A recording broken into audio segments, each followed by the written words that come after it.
I was thinking a little bit more about the irrationality that I see, within Antifa and a lot of these other movements, and this idea of post-truth. And I was wondering what the origins might be of a concept like post-truth, or at least as it's utilized by a lot of the people that we see sort of promoting this idea. And I was reminded of a video, probably a lot of you have seen it. I think it was in an African college, and it was kind of a roundtable discussion where basically the idea was put out there that science itself is a white imperialist kind of a philosophy, and that the thing that you must do is to decolonize your mind, and that we need to scrap science entirely. And it struck me that this is a temper tantrum. This is a temper tantrum that is centered around not wanting to accept the truth of certain propositions, wanting your feelings to be supreme, and not wanting to subject yourself to philosophical truths, not wanting to have to make an argument, not being able to make an argument, not being able to make an argument that's sufficient to make a good ideological argument that trumps your opponents. There's a word we can't ever use again in the same way, trumps. And I think that's what this is. This is a bit of a temper tantrum. This is people not wanting to subject themselves to philosophical truths. Science is a methodology, and it is a methodology for trying to understand, mostly physical truths, of course, about the world around us. And it's not perfect.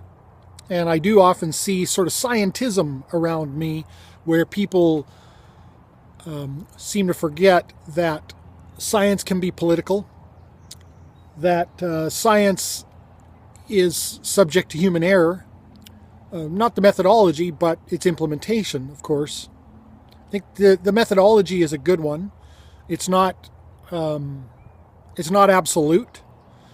It's about understanding the world around us to the best degree that we possibly can. But obviously, it's ironic to watch someone, as she does in this video, say that science is a white. I mean, that's quite an admission, actually, if you're going to say that science is kind of a white invention. That's quite an admission, actually, because, of course, we've got these narratives around us that, white people actually don't have any culture, et cetera, et cetera. That's a pretty good legacy, if it really is a white invention, right? That's a pretty good legacy. But to say this and to say we got to scrap it, and then she goes and swipes her iPad or whatever device it is that she's using.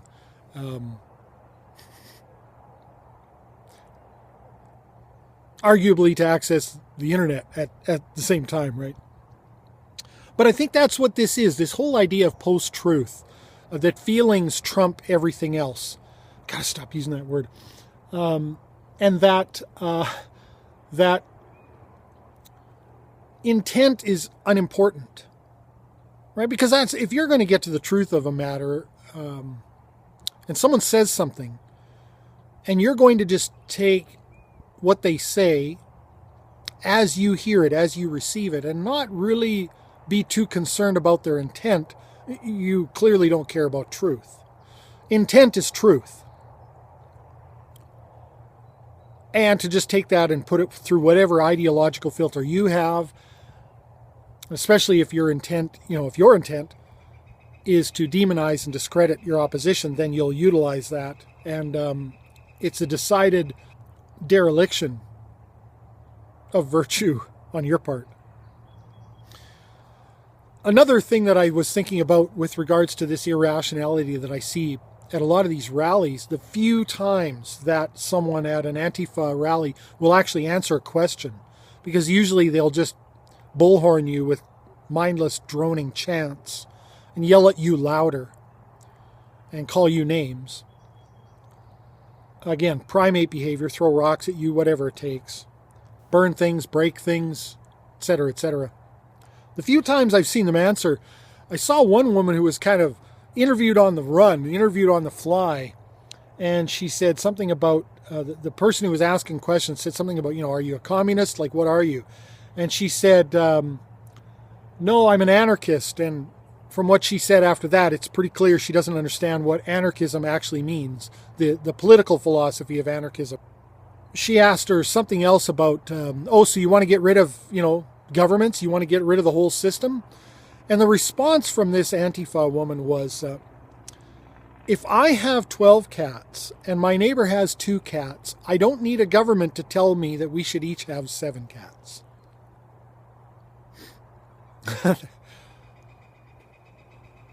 That was her response. That's what she thinks anarchism is. No, you pretty much demonstrated that you are a socialist, probably a communist.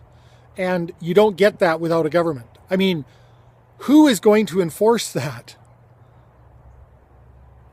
The mob? Then the mob is your government. I mean, ultimately, I think arguably that's probably what would happen in that case. If you say, well, we abolish the government and we want redistribution. We want everyone deserves everything equally. How are you going to achieve that? I got news. Not everyone's going to go willingly into that. So who's going to enforce that? A government or a mob? And the mob will be your de facto government at that point. These people haven't thought. Not to mention, of course, they haven't thought about the ramifications of any of that, of course. If that's the way it's going to be, equality of outcome is all that matters, I ain't going to work so hard. I will let people distribute my equal share and I will sit back and relax. And guess what? Everyone else is going to do the same thing. It's a race to the bottom. Clearly, this person has not thought about any of that, and I guarantee you, if she's got kids, or even if she doesn't live that way. Generally speaking, people like these ideals, they view that they have something to gain, not something to lose from this kind of redistribution. She made the argument, if I have 12 cats, but I guarantee you that's not the way she actually thinks. I would imagine she thinks she has something to gain. But even if she doesn't, I guarantee you she doesn't live that way. Does she redistribute everything in her own home with her kids? Do they have all the same stuff that she does? I guarantee you there's a hierarchy that's involved there, and I guarantee you that she waxes philosophic to them if they complain that she's provided a roof over their heads, etc., and that she's got to go to work every day. Although maybe being at an Antifa demonstration in the middle of the day on a weekday speaks against that, I don't know. I wish people could think. I wish people could rationalize. I wish people could logic. Let me know what you think. Thanks for watching.